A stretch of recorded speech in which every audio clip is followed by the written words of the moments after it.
thought, hey, it's nice to see my old friends again.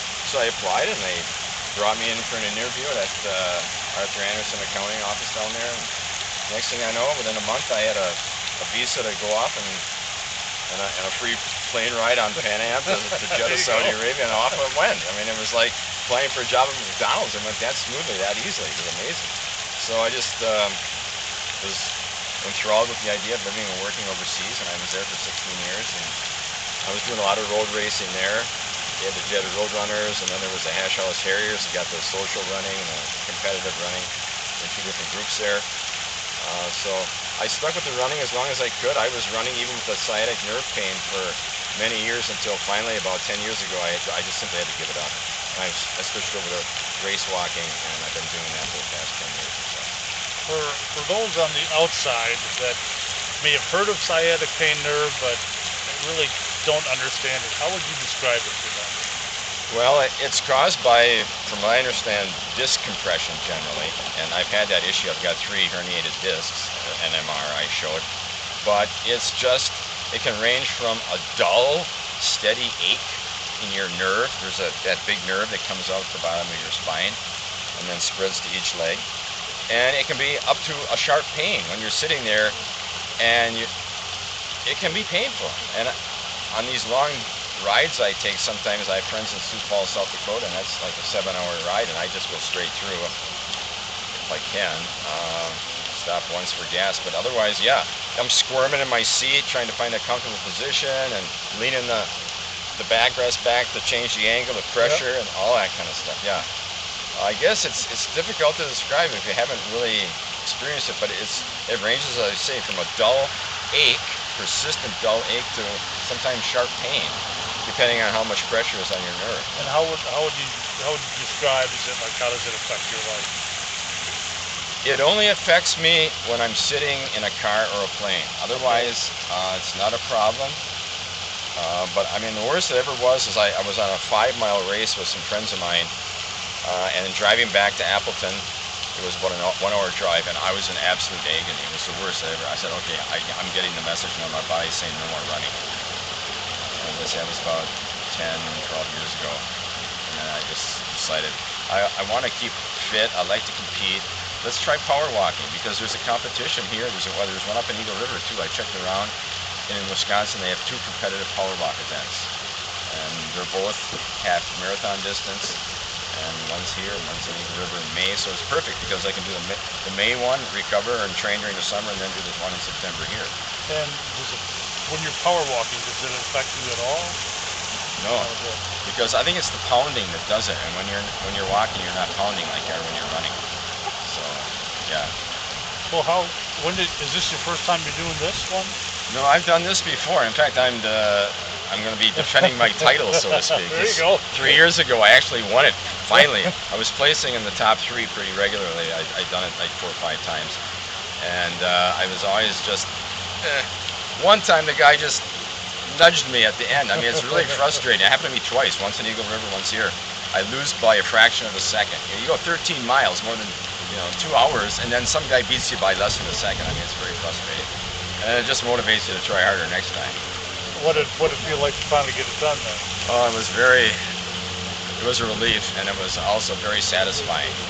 You put in all that training, and it finally pays off, and you just have this feeling of almost euphoria, exhilaration. I did it, and so yeah, it's very satisfying. Well, for all the work now you put in, you deserve to hold on to it for a couple of years, right? Yeah, I'd like to think so. But and this has happened twice in both places. Some guy from Team USA, national class race walker, probably goes to the Olympic trials and tries to make the Olympic team. He shows up and just blows the field away, wins by 20 or 30 minutes over the second place guy. I have seen that happen. I mean, it's amazing to watch these guys warm up. They've got that technique. I don't have that hip swivel like as extreme as some of these guys do. Because I started late and I didn't develop the technique, and I'm probably stiff in the hips and the spine a little bit. But I do go to a chiropractor for my sciatic pain, and it seems to help, and it does loosen me up, because he always talks about how tight my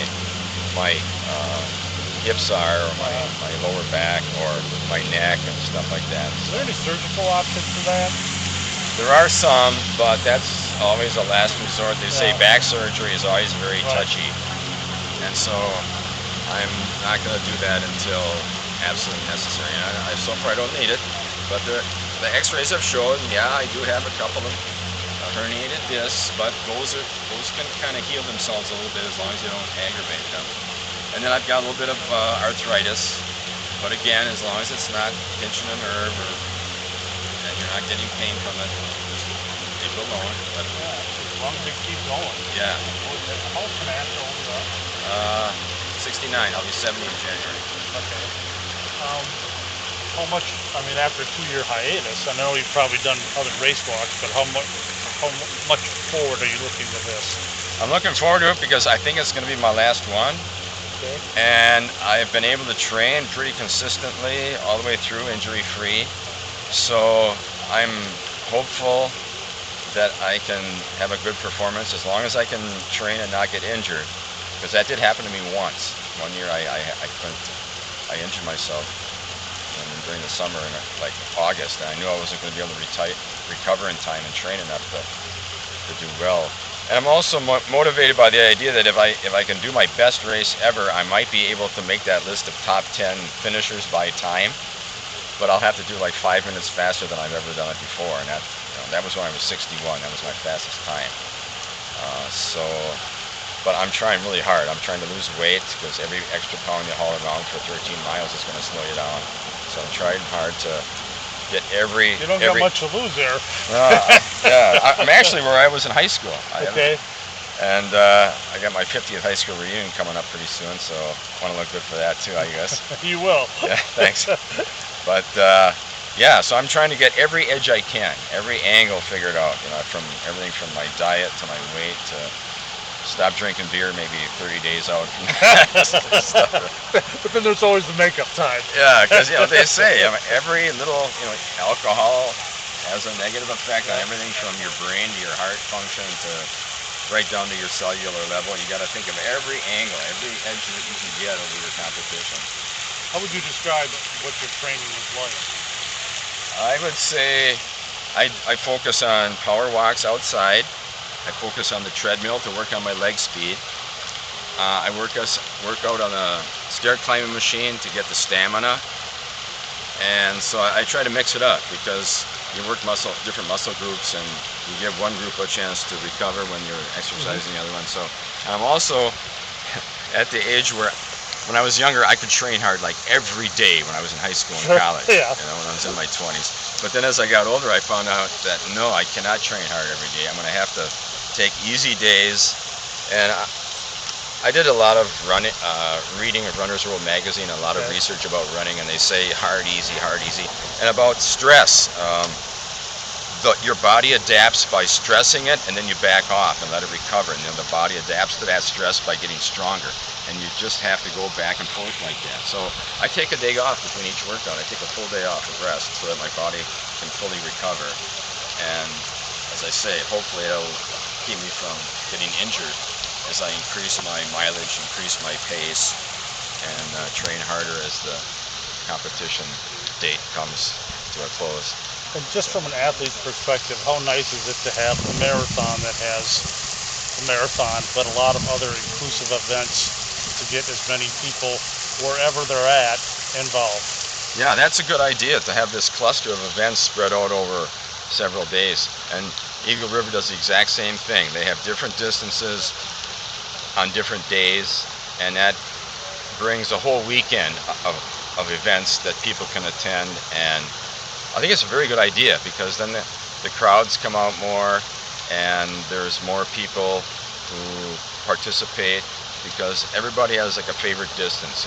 There are those who are okay for shorter distances, maybe because they're faster, or maybe they don't have enough time to devote to marathon training where you're out there like an hour or two every day running, and so on. So yeah, it's a good idea, I think, to have that cluster of events for the whole weekend. I don't have any more questions. Anything else you want to add? I guess not. there would have been, when I was in Eagle River, I had some suggestions about how they could make the race better, and they just blew me off. So I said, to hell with you people then. I won it once up there, and all I got was an age group award. And I was the only guy in the age group. So I said, imagine if I had taken last place, I would have gotten the same award. That's how ridiculous your award ceremony is. Well, they were not happy to hear that. Well, it is, yeah. So. It's also awkward for the guy who wins. It's like, oh, I'm the only one in it. Yeah, I mean, I said, look at all the awards you're just wasting, because you don't even have enough people in the age group to give an award 3 deep. Why don't you just give an award to the first place person and go 3 deep on the overall award? They didn't give an overall award for the race walking competition. I go, what's up with that? And they just blew me off when I made the suggestion. I went all the way up to the Chamber of Commerce person who was in charge of all the events, not just that particular event, but all the Eagle River events up there, from snowmobiling to fishing to you name it. So yeah, I went all the way to the top, and they still just basically ignored me. So all you can do is try. Yeah, because I mean, it costs hundreds of dollars to go up the Eagle River for a weekend of events. Gas, lodging, meals, entry fee, and and you're not gonna show me the proper amount of respect for training and coming out and performing like all these other people, it's a slap in the face to the participants. Yeah, it's disappointing. The way I look at it. Because if they advertise as a competition, then treat it like it's a competition. Don't give it short shrift. Absolutely. So that's what I like about the Fox Cities Marathon. They respect the runners more, I think. Well, it's a bigger event too. Eagle River's a smaller event, so. Sure. Brian, I would need your photo if you don't mind. Oh, that's okay, yeah.